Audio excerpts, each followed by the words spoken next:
বৈষম্যের বিরুদ্ধে প্রতিবারের শিক্ষা নিয়ে এলো জুলাই। ফ্যাসিবাদ রুখে দেওয়ার ডাক বিএনপির, দ্রুত জাদুঘর খোলার দাবি এনসিপির, স্মৃতি ধরে রাখতে চায় জামাত। প্রায় ১৩ লাখ শিক্ষার্থীর অংশগ্রহণে কাল শুরু এইচএসসি পরীক্ষা। সব বোর্ডে একই প্রশ্নপত্র। ফাঁস ও নকল ঠেকাতে সব কেন্দ্রে সিসিটিভি, ভুয়া তথ্য ছড়ালে কঠোর ব্যবস্থা। চট্টগ্রাম, কুমিল্লা ও ময়মনসিংহে হচ্ছে নতুন ৩ উপজেলা। হাটহাজারীকে বিভক্ত করে নতুন থানা হচ্ছে হালদা। প্রধানমন্ত্রীর সভাপতিত্বে নিকারের সভায় অনুমোদন। জঙ্গিবাদ মোকাবিলায় আন্তর্জাতিক অংশীদারদের সঙ্গে কাজ করছে বাংলাদেশ, জানালেন পররাষ্ট্র প্রতিমন্ত্রী। বৈশ্বিক সহযোগিতা জোরদারের আহ্বান বিদেশি কূটনীতিকদের।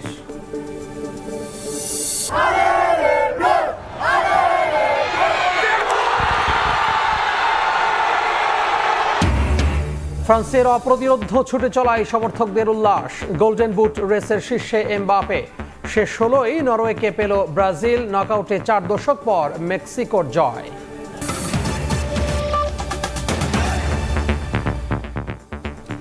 সময় সংবাদে সঙ্গে আছি আমি তোহা খান তামিম।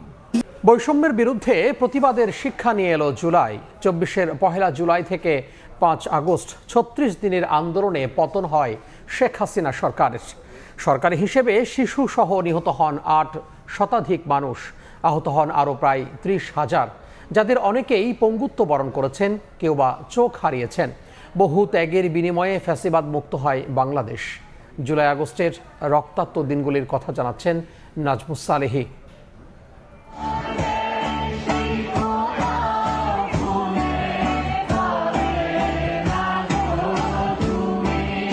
জুলাই গণ অভ্যুত্থান, ৩৬ দিনের আন্দোলনে পতন হয় শেখ হাসিনার সরকারের। দেশ ছেড়ে ভারতে পালিয়ে যেতে বাধ্য হন তিনি। ৩৬ দিনের আন্দোলনের শুরুটা হয় ১ জুলাই থেকেই। উচ্চ আদালতের এক রায়কে কেন্দ্র করে সরকারি চাকরিতে কোটা প্রথা বাতিলের দাবিতে শুরু হয় ছাত্র আন্দোলন। ঢাকা বিশ্ববিদ্যালয় থেকে শুরু হওয়া এই আন্দোলন ছড়িয়ে পড়ে দেশের প্রতিটি বিশ্ববিদ্যালয়ে। রাস্তায় বেরিয়ে আসেন বেসরকারি বিশ্ববিদ্যালয় ও মাদ্রাসার শিক্ষার্থীরাও।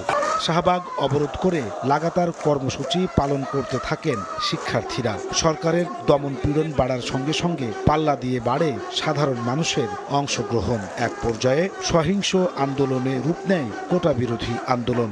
আওয়ামী দুঃশাসনে বিক্ষুব্ধ মানুষ সমর্থন যোগায় এই আন্দোলনে। ২০২৪ সালের ৫ আগস্ট শেখ হাসিনার সরকারি বাসভবন গণভবনমুখী লাখো মানুষের স্রোত। ওই দিন দুপুরে ভারতে চলে যান শেখ হাসিনা। পতন হয় কর্তৃত্ববাদী এক শাসনের। গণভবন ও সংসদ ভবন দখলে নেয় ছাত্র জনতা। পরে জুলাই হত্যাযজ্ঞের মামলার তদন্তে উঠে আসে নিরস্ত্র আন্দোলনকারীদের হত্যা করতে মারণাস্ত্র ব্যবহার করতে নির্দেশ দিয়েছিলেন শেখ হাসিনা। এমনকি হেলিকপ্টার থেকে গুলি করার নির্দেশও দিয়েছিলেন তিনি। যে কোনো মূল্যে ক্ষমতায় টিকে থাকতে রাষ্ট্রযন্ত্রকে নগ্নভাবে ব্যবহারের প্রমাণও পেয়েছে আন্তর্জাতিক অপরাধ ট্রাইব্যুনাল। নাজমুস সালেহী, সময় সংবাদ, ঢাকা। পরাজিত ফ্যাসিবাদের অবশিষ্ট শক্তিকে রুখে দিতে জুলাইয়ের চেতনাকে বাঁচিয়ে রাখার আহ্বান জানিয়েছেন বিএনপির সিনিয়র যুগ্ম মহাসচিব রুহুল কবির রিজভী। জুলাই আগস্টের ঐতিহাসিক গণঅভ্যুত্থান স্মরণে জুলাইয়ের প্রথম প্রহরে কেন্দ্রীয় শহীদ মিনারে ছাত্রদলের মোমবাতি প্রজ্বলন কর্মসূচিতে এ আহ্বান জানান তিনি।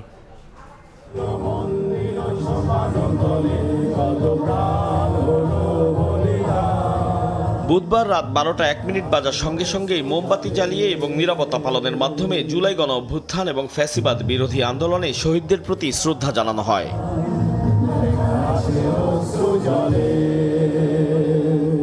ছাত্রদল আয়োজিত কর্মসূচিতে ফ্যাসিবাদ বিরোধী আন্দোলনে স্মৃতি তুলে ধরেন ছাত্রদল নেতাকর্মীরা। এ সময় গণ অভ্যুত্থানে ছাত্রদলের ভূমিকাও তুলে ধরেন নেতারা।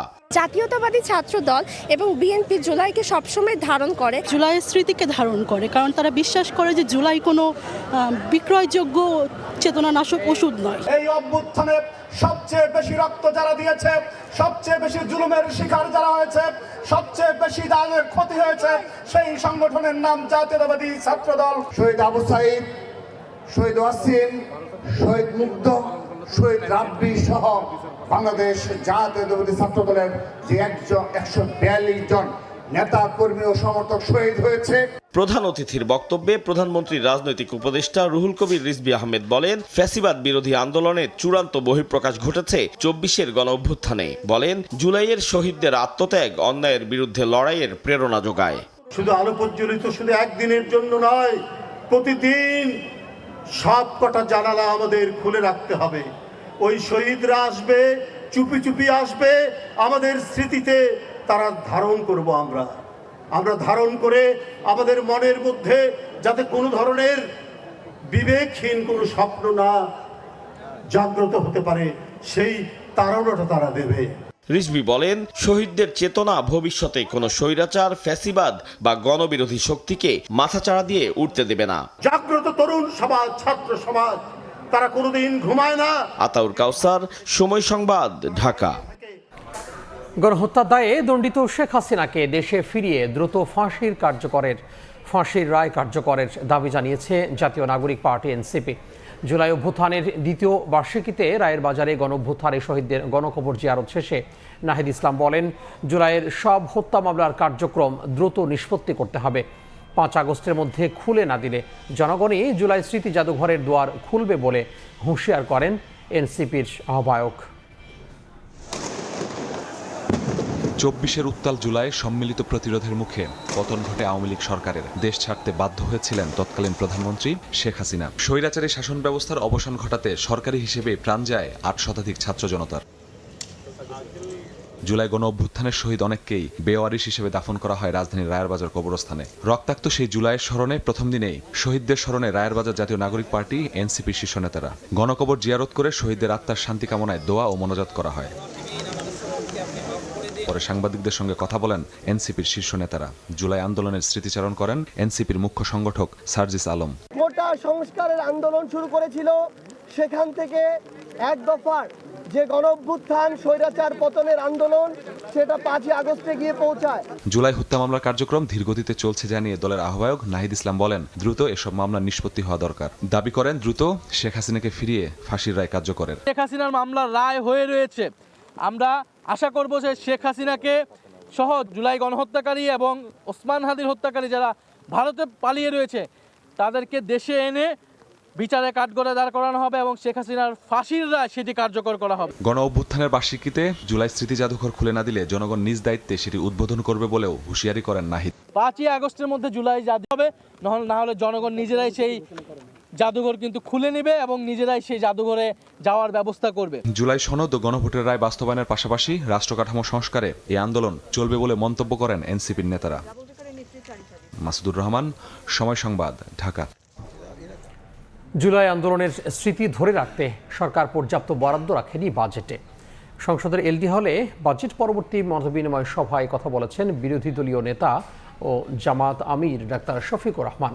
বলেন, সরকার গণভোটের রায় অগ্রাহ্য করায় রাজনীতিতে নতুন সংকট তৈরি হয়েছে। ৫ বছর সরকার যখন পূর্ণ করবে, জাতীয় সংসদের এলডি হলে বাজেট পরবর্তী মতবিনিময় সভার আয়োজন করে বিরোধী দল। অংশ নেন বিরোধী দলীয় সংসদ সদস্য ও জামায়াত নেতারা। সাবমিট হলো বেসরকারি বিল হিসাবে। এ সময় বিরোধী দলীয় নেতা ও জামায়াত আমির ডাক্তার শফিকুর রহমান বলেন, বিরোধী দলের সব প্রস্তাব আমলে নেয়নি সরকার। দুর্নীতি মুক্ত রেখে বাজেট বাস্তবায়ন করাই বড় চ্যালেঞ্জ বলেও মন্তব্য করেন তিনি। বড় বাজেট করা কোনো অপরাধ না, একটা জাতির ভিশন থাকলে বড় বাজেট লাগবে। চ্যালেঞ্জটা কয়েক জায়গায়। একটা হলো বাজেট বাস্তবায়নের সক্ষমতা, এর চাইতে বড় হলো দুর্নীতি। এই দুই জায়গায় যদি বড় সংস্কার আনা না যায়, বাজেট হবে কিন্তু বাজেটের প্রকৃত সুফল জনগণ পাবে না। জুলাই আন্দোলনের স্মৃতি ধরে রাখতে সরকার পর্যাপ্ত বরাদ্দ রাখেনি বলে অভিযোগ করেন বিরোধী দলীয় নেতা। জুলাই সংক্রান্ত দুটি প্রতিষ্ঠান আছে, একটি জুলাই জাদুঘর আর একটা জুলাই ফাউন্ডেশন। এই দুইটার ব্যাপারে কিচ্ছু নেই। কি হলো, জুলাইকে হারিয়ে যাবে? জুলাই না থাকলে আমরা কোথায়? এই সংসদ কোথায়? এই সরকার কোথায়? সরকার গণভোটের রায় অগ্রাহ্য করায় রাজনীতিতে নতুন সংকট তৈরি হচ্ছে বলে মন্তব্য করেন জামায়াত আমির। এই যে প্রায় ৭০ ভাগ মানুষের ভোটকে অগ্রাহ্য করা হলো, অপমান করা হলো। হাসান ওয়ালি, সময় সংবাদ, ঢাকা। 3টি নতুন উপজেলা ও একটি থানা অনুমোদন দিয়েছে প্রশাসনিক পুনর্বিন্যাস সংক্রান্ত জাতীয় বাস্তবায়ন কমিটি নিকাশ। সচিবালয়ে মন্ত্রিপরিষদ বিভাগে প্রধানমন্ত্রী তারেক রহমানের সভাপতিত্বে নিকারের 121তম বৈঠকে নতুন 3 উপজেলা এবং থানার অনুমোদন দেওয়া হয়। বৈঠকের পর এই তথ্য জানিয়েছেন প্রধানমন্ত্রীর উপ প্রেস সচিব হাসান শিপলু। সরকারের সিদ্ধান্ত অনুযায়ী চট্টগ্রামের ফটিকছড়ি উত্তর, কুমিল্লার বাঙ্গারা এবং ময়মনসিংহের দক্ষিণ গফরগাঁও নতুন উপজেলা হিসেবে প্রশাসনিক কাঠামোতে যুক্ত হবে, আর নতুন থানা হিসেবে পরিচিত হবে চট্টগ্রামের হালদা। বৈঠকে উপস্থিত ছিলেন স্থানীয় সরকার, বাণিজ্য, অর্থ, আইন, সড়ক পরিবহন ও সেতুমন্ত্রী সহ ঊর্ধ্বতন কর্মকর্তারা। সময় সংবাদে আরও থাকছে। বাধ্যতামূলক হলো বাংলা কিউআর। প্রান্তিক পর্যায়ে সেবা দ্রুত পৌঁছে দেয় বড় চ্যালেঞ্জ। বাস্তবায়নে কাজ করছে বিভিন্ন মন্ত্রণালয়। অন্য কিউআর ব্যবহার করলে ব্যবস্থা।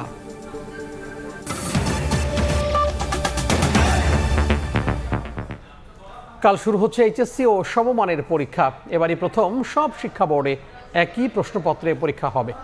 অংশ নিচ্ছে 12,70,583 শিক্ষার্থী।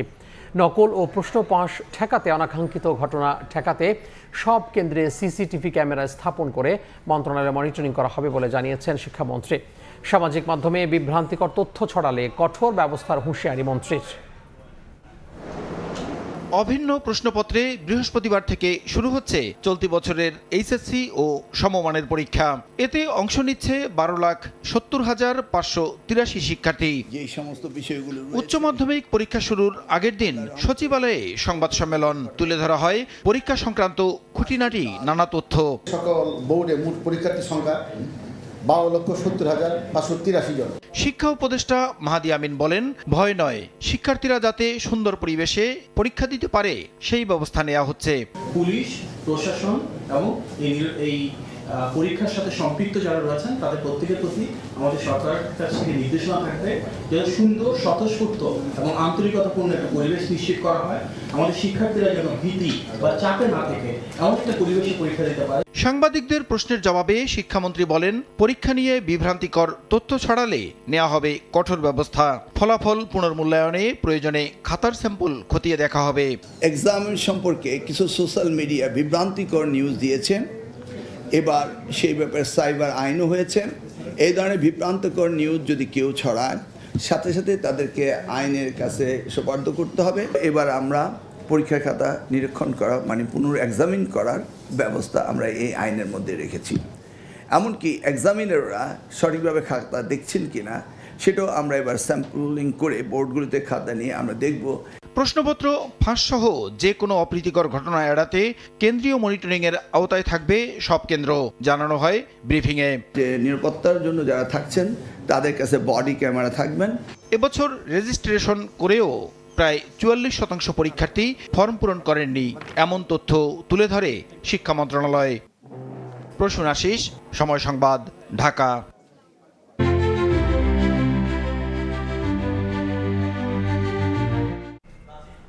শুধু বর্জ্য ব্যবস্থা নয়, অন্য সব খাতে বরাদ্দকৃত অর্থ যথাযথভাবে কাজে লাগছে কিনা সে বিষয়ে নজরদারি নিশ্চিত করতে হবে। রাজধানীর কারওয়ান বাজার একটি হোটেলে এক কর্মশালায় কথা বলেছেন স্থানীয় সরকার মন্ত্রী মির্জা ফখরুল ইসলাম আলমগীর। দুপুরে UP83 এর প্রকল্প বিষয়ক এই কর্মশালায় পরিবেশ ও জনস্বাস্থ্য সুরক্ষায়, বর্জ্য ব্যবস্থাপনায় সংশ্লিষ্ট সবাইকে আরও দায়িত্বশীল ও কার্যকর ভূমিকা পালনের আহ্বান জানান মির্জা ফখরুল। বলেন, স্থানীয় সরকার পর্যায়ে যারা নির্বাচিত বা দায়িত্বপ্রাপ্ত হবেন তাদের জনস্বার্থে কার্যকরভাবে কাজে লাগাতে হবে। এছাড়াও পরিচ্ছন্ন ও নিরাপদ শহর গড়তে শুধু সরকারি উদ্যোগ যথেষ্ট নয় মন্তব্য করে সাধারণ মানুষের মধ্যেও জনসচেতনতা বৃদ্ধি করতে হবে বলে জানান স্থানীয় সরকার মন্ত্রী।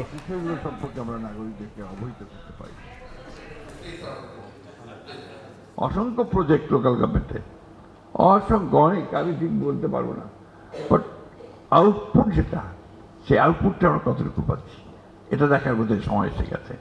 উই মাস্ট সি যে আমরা যে টাকাটা ব্যয় করছি সেটা আমরা সঠিকভাবে যাচ্ছে কিনা, আর কাজে লাগছে কিনা, এবং তাতে আমরা কতটুকু পাচ্ছি। জঙ্গিবাদ মোকাবিলায় আন্তর্জাতিক অংশীদারদের সঙ্গে বাংলাদেশ ঘনিষ্ঠভাবে কাজ করছে বলে জানিয়েছেন পররাষ্ট্র প্রতিমন্ত্রী। তিনি বলেন, সন্ত্রাস মোকাবিলায় আন্তর্জাতিক সহযোগিতা, মানবিক মূল্যবোধ এবং শান্তিপূর্ণ সহাবস্থানের বিকল্প নেই। হলি আর্টিজান হামলার 10ম বার্ষিকীতে নিহতদের স্মরণ সভায় কথা বলেন প্রতিমন্ত্রী।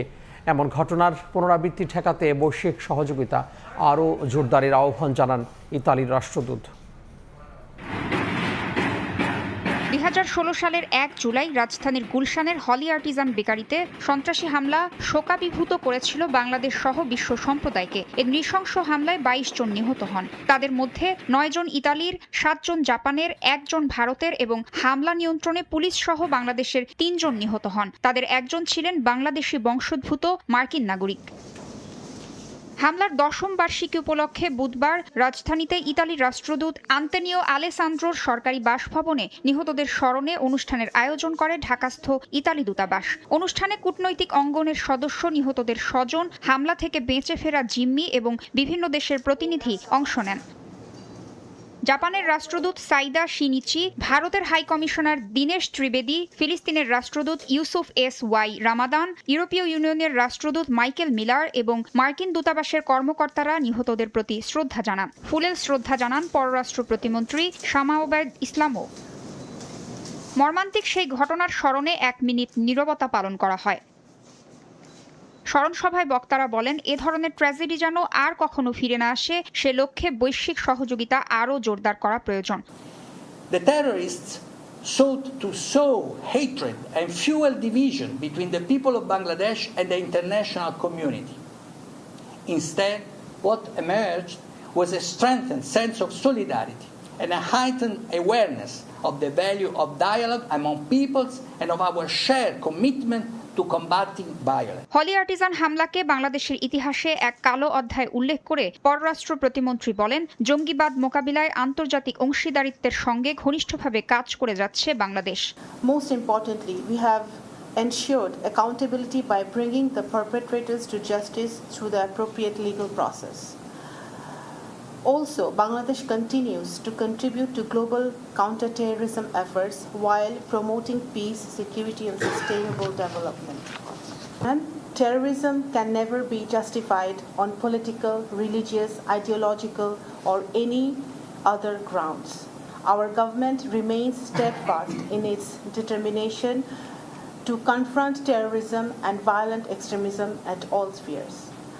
Such forces have no place in Bangladesh and will never be allowed to undermine our peace and stability. স্মরণসভা থেকে সন্ত্রাসবাদের বিরুদ্ধে সম্মিলিত প্রতিরোধ, আন্তর্জাতিক সহযোগিতা জোরদার এবং মানবিক মূল্যবোধ সমুন্নত রাখার আহ্বান জানানো হয়।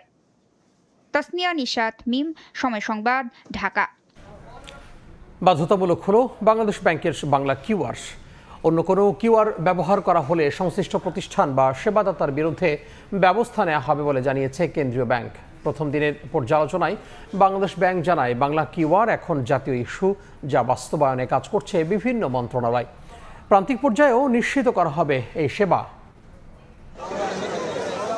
দেশ জুড়ে আজ থেকে আনুষ্ঠানিকভাবে বাধ্যতামূলক হলো বাংলা কিউআর। এখন থেকে ডিজিটাল পেমেন্ট গ্রহণে অনুমোদিত মার্চেন্টদের বাংলা কিউআর ব্যবহার করতে হবে। কেন্দ্রীয় ব্যাংক জানিয়েছে, বাংলা কিউআর এর পরিবর্তে অন্য কোনো কিউআর ব্যবহার করা হলে সংশ্লিষ্ট প্রতিষ্ঠান বা সেবাদাতার বিরুদ্ধে প্রচলিত বিধি অনুযায়ী ব্যবস্থা নেওয়া হবে। তাদেরকে আগে কারণ দর্শানো হবে, কি কারণে রিপ্লেস করা হয়নি তার ব্যাখ্যা পাওয়া হবে। ব্যাখ্যা সন্তোষজনক না হলে অবশ্যই তাদের বিরুদ্ধে ব্যবস্থা গ্রহণ করা হবে। বাংলা কিউআর এর প্রকৃত সাফল্য নির্ভর করবে এর ব্যাপক ব্যবহার নিশ্চিতের উপর। বাংলা কিউআরে গ্রাহকের লেনদেনে কোনো খরচ থাকছে না, তবে গ্রামাঞ্চল, ক্ষুদ্র ব্যবসায়ী ও প্রান্তিক বাজার পর্যন্ত সেবাটি দ্রুত পৌঁছে দেয়া এখন সবচেয়ে বড় চ্যালেঞ্জ, যা বাস্তবায়নে সংশ্লিষ্ট মন্ত্রণালয়গুলো একযোগে কাজ করছে বলে জানায় বাংলাদেশ ব্যাংক। বিভিন্ন অর্থ মন্ত্রণালয়, শিক্ষা মন্ত্রণালয়, যোগাযোগ মন্ত্রণালয়, তাদের প্রতিনিধিরাও কিন্তু এখানে রয়েছে। কারণ এটা এখন বাংলাদেশ ব্যাংকের এজেন্ডা না, এটা একটা ন্যাশনাল এজেন্ডা। এই এজেন্ডা বাস্তবায়নের দায়িত্ব রাষ্ট্রের প্রতিটি অর্গানকে, যার যতটুকু দায়িত্ব ততটুকু পালন করতে হবে। বাংলাদেশ ব্যাংকের এই উদ্যোগে একটি অভিন্ন কিউআর প্ল্যাটফর্মের মাধ্যমে সব ব্যাংক ও মোবাইল ফিনান্সিয়াল সার্ভিসের গ্রাহকদের জন্য সহজ, দ্রুত ও আন্তঃসংযোগ ভিত্তিক ডিজিটাল লেনদেন করতে পারবেন গ্রাহকরা। সেলিয়া সুলতানা, সময় সংবাদ, Dhaka. Thai Aluminium. The better is now the best.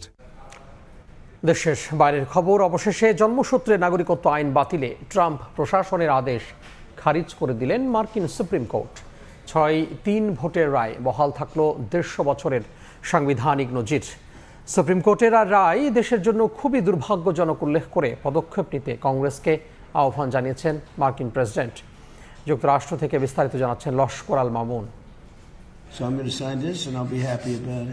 অবৈধভাবে যুক্তরাষ্ট্রে অবস্থানকারী কিংবা অস্থায়ী ভিসায় থাকা অভিভাবকদের যুক্তরাষ্ট্রে জন্ম নেয়া সন্তানদের স্বয়ংক্রিয় নাগরিকত্ব বাতিল করতে চলতি বছরের শুরুতে নির্বাহী আদেশ জারি করেছিলেন মার্কিন প্রেসিডেন্ট ডোনাল্ড ট্রাম্প। তবে সেই আদেশ বাতিল করে 6-3 ভোটে রায় দিয়েছে যুক্তরাষ্ট্রের সুপ্রিম কোর্ট। আদালত বলেছেন, জন্মসূত্রে নাগরিকত্ব সংবিধান স্বীকৃত অধিকার এবং তা নির্বাহী আদেশের মাধ্যমে সীমিত করা যায় না।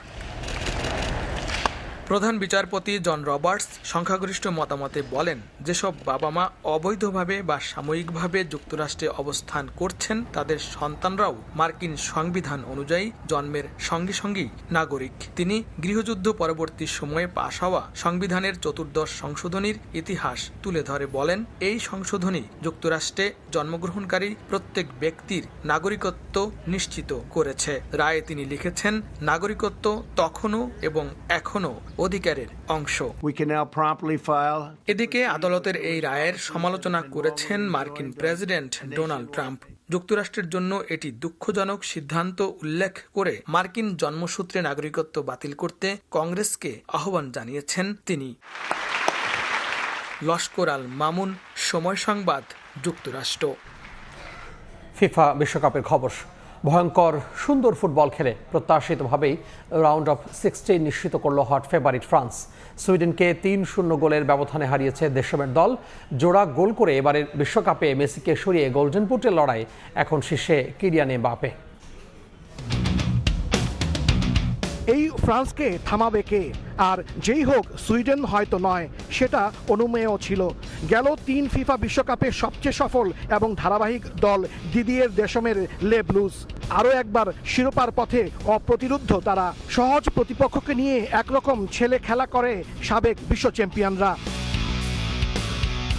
এবারের বিশ্বকাপে ছোট দলগুলো যেভাবে অঘটনের জন্ম দিচ্ছে, তাতে সতর্ক না থেকে উপায় নেই কোনো দলেরই। হট ফেভারিট ফ্রান্সও ব্যতিক্রম নয়। শুরু থেকে সুইডিশদের পাত্তা দেয়নি ফরাসিদের রক্ষণ। সুইডিশরা যে রক্ষণাত্মক ফুটবল খেলবে সেটা ধারণাই ছিল। ফরমেশনেও জামাট ছিল তাদের রক্ষণ। তবে এমবাপে, দেমবেলে, বারকোলা, অলিসেরা যে দলে আছে তাদের রুখে কোন দল? যদিও প্রথম গোলের দেখা পেতে অপেক্ষা করতে হয়েছে 45 মিনিট। প্রথমার্ধের শেষ মুহূর্তে স্কোর করেন কিলিয়ান এমবাপে। 1-0 এগিয়ে বিরতিতে যায় দেশম বাহিনী। বিরতি থেকে ফিরে আবারও আক্রমণাত্মক। আগের ম্যাচে হ্যাটট্রিক করা ওসমান দেমবেলে এদিন ছিলেন কিছুটা ফ্লপ। গোলের দেখা পাননি তিনি। সতীর্থরা ঠিকই পুষিয়ে নিয়েছেন। 53 মিনিটে লিড দ্বিগুণ করে 2018 বিশ্ব চ্যাম্পিয়নরা। এবার স্কোরার বারকোলা। গোল করতে অ্যাসিস্ট করেন অলিসে। গোল্ডেন বুটের দৌড়ে সমান তালে এগুচ্ছেন 3 ফুটবলার, মেসি, এমবাপে ও হালান্ড। আগের ম্যাচেই স্কোর করে এবারের বিশ্বকাপে 5 গোলের সংখ্যা স্পর্শ করেছেন হালান্ড। এমবাপে কেন পিছিয়ে থাকবেন? ফরাসি গোল মেশিন করলেন জোড়া গোল। ছাপিয়ে গেলেন হালান্ডকে, স্পর্শ করলেন নিউনেল মেসিকে। 74 মিনিটে অলিসের পাস থেকে আরও 1 গোল কিলিয়ানের। 3-0 লিড নেয় ফ্রান্স। সেই সঙ্গে গোল্ডেন বুটের লড়াইটা জমিয়ে তুললেন এই মহাতারকা। পিছিয়ে পড়ে ম্যাচে ফেরার চেষ্টা করেছে সুইডেন। তবে ফ্রান্সের রক্ষণের সামনে খুব একটা সুবিধা করতে পারেননি তারা। শেষ পর্যন্ত 3-0 গোলের জয় দিয়ে রাউন্ড অফ 16 নিশ্চিত করল ফ্রান্স, যেখানে তাদের প্রতিপক্ষ জার্মানিকে বিদায় করা প্যারাগুয়ে। বারবার গোল মিসের মোহরা, তারপরেও 3-0 গোলে ফরাসিদের অবিস্মরণীয় বিজয়। আর এবারের বিশ্বকাপে মেসির সঙ্গে সমান সংখ্যক সর্বোচ্চ গোলদাতা কিলিয়ান এমবাপ্পে। আর মাত্র 1 গোলে পিছিয়ে রয়েছে বিশ্বকাপের ইতিহাসে সর্বোচ্চ গোলদাতা হিসেবে। তার সামনে এখন একমাত্র প্রতিদ্বন্দ্বী মেসি। হাসানুজ্জামান সাকি, সময় সংবাদ, MetLife stadium, New York, New Jersey, যুক্তরাষ্ট্র। গ্রুপ পর্বে অপরাজিত থেকে এবার রাউন্ড অফ 32-তে রাতে DR কঙ্গোর বিপক্ষে মাঠে নামছে ইংল্যান্ড। শিরোপা জয়ে দৌড়ে বেশ ভালোভাবে এগোচ্ছে টমাস টুখেলের দল। কোনো রকম চাপ ছাড়াই সহজাত ফুটবল খেলে শেষ 16তে জায়গা করে নিতে চায় থ্রি লায়ন্স। ইংল্যান্ডের হয়ে ইতোমধ্যে ফিফা বিশ্বকাপে সর্বোচ্চ গোলের রেকর্ড করে ফেলেছেন হ্যারি কেইন। 2018 সালে জিতেছিলেন গোল্ডেন বুট। বিশ্বকাপে 2 বার গোল্ডেন বুট জয়ী প্রথম খেলোয়াড়ের লড়াইটা তাই হতে পারে মেসি বনাম কেইনের। 6 গোল করে এবারের গোল্ডেন বুট জয়ের দৌড়ে মেসি এগিয়ে থাকলেও 3 গোল করা কেইনও আছেন সেরা ফর্মে। রাউন্ড অফ 32তে ডিআর কঙ্গোকে সহজ প্রতিপক্ষ মানলেও সতর্কে থাকছে থ্রি লায়ন্স। ঘানার বিপক্ষে ম্যাচে রাইট ব্যাক রিস জেমস হ্যামস্ট্রিংয়ের চোটে মাঠ ছাড়েন। তার বদলি হিসেবে মাঠে নামা জ্যারেল কোয়ানসা পানামার বিপক্ষে গ্রুপ পর্বের শেষ ম্যাচে গুরুতর আহত হন। নকআউটের একটি ভুলে শেষ হতে পারে বিশ্বকাপের স্বপ্ন। ফরওয়ার্ড ননি মাদুয়েকের কণ্ঠে আত্মবিশ্বাস থাকলেও হালকাভাবে নিচ্ছে না ডিআর কঙ্গোকে। একাদশে তাই দেখা যাবে না খুব বেশি পরিবর্তন। জার্মানি ম্যাচের বাস্তবতা দলের মনোযোগ আরো তীক্ষ্ণ করেছে। গ্যারেথ সাউথগেটের অধীনে ইংল্যান্ড 4টি পেনাল্টির মধ্যে 3টিতেই জয়লাভ করেছিল। থমাস টুখেলের সময়ও ধারাবাহিকতা বজায় আছে। কঙ্গোর বিপক্ষে ম্যাচটি 90 মিনিট এবং তারপরেও চ্যালেঞ্জ তৈরি করতে পারে, তবে আমরা আত্মবিশ্বাসী। টমাস টুখেলের পরিকল্পনায় জয়ের নানা কৌশল। গ্রুপ পর্বে অপরাজিত থাকার আত্মবিশ্বাস কাজে লাগাতে চায় কোচ। ফিফা র্যাঙ্কিংয়ে কঙ্গো 41 নাম্বার দল হলেও হালকাভাবে নেয়ার কোনো সুযোগ নেই। ইংল্যান্ড ফেভারিট বলেই ডিফেন্সে শক্ত ঢাল হয়ে দাঁড়াবে কঙ্গো, যা ভাঙতে আলাদা ছক কষছেন টমাস টুখেল। এদিকে 52 বছর পর বিশ্বকাপে খেলতে আসা কঙ্গো প্রথমবার খেলছে নকআউটে। কঠিন প্রতিপক্ষ হলেও তারাও স্বপ্ন দেখছে ইংল্যান্ড বধের। সেরাটা দিতে পারলে ইংল্যান্ডের বিপক্ষের ম্যাচের দিনটা তাদেরও হতে পারে। বাংলাদেশ সময় রাত 10টায় থ্রি লায়ন্সের মুখোমুখি হবে ডিআর কঙ্গো। নাজমুল হাসান পুলক, সময় সংবাদ। 40 বছর পর বিশ্বকাপের নকআউটে জয় পেল মেক্সিকো। ইকুয়েডরকে 2-0 গোলে হারিয়ে রাউন্ড অফ 16 নিশ্চিত করল বিশ্বকাপের সহ আয়োজকরা। ঘরের মাঠে আজ 12 জন নিয়ে খেলতে নেমেছিল মেক্সিকো। 11 জন ফুটবলারের সঙ্গে দ্বাদশ সদস্য ছিলেন আজটেকার 80,000 দর্শক। তাদের গগন বিদারী চিৎকারে শুরু থেকেই ব্যাকফুটে ইকুয়েডর। বজ্র ঝড়ের কারণে ম্যাচ শুরু হয় 1 ঘন্টা দেরিতে, কিন্তু মাঠে তার কোনো প্রভাব ফেলতে দেয়নি স্বাগতিকরা। তাদের গতির সামনে হিমশিম খায় লাটিন দলটি। 22 মিনিটেই কুইনোনেস ম্যাজিকে এগিয়ে যায় মেক্সিকো। 31 মিনিটে আরও 1 গোল করে স্বাগতিকদের আনন্দে ভাসান হেমিনেজ। গোল শোধের অনেক চেষ্টা করেছে ইকুয়েডর, কিন্তু লাভ হয়নি।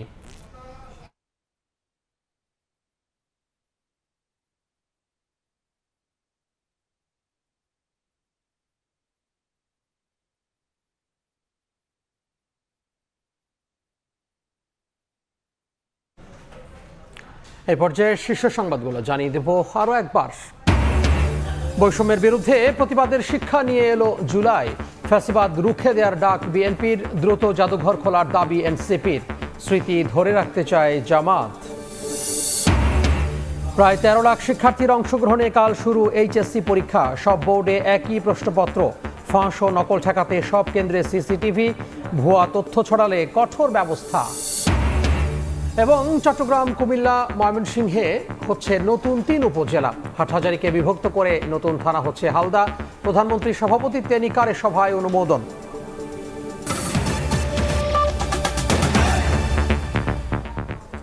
এই ছিল বিকেল 5টার সময় সংবাদে। দর্শক, বিশ্বকাপ ফুটবলের মহাযজ্ঞ সরাসরি সম্প্রচার করছে সময় টেলিভিশন। দেখতে চোখ রাখুন সময়ের পর্দায়। এবার যাচ্ছি বিশ্বকাপ নিয়ে বিশেষ আয়োজন কর্নার লাইনে।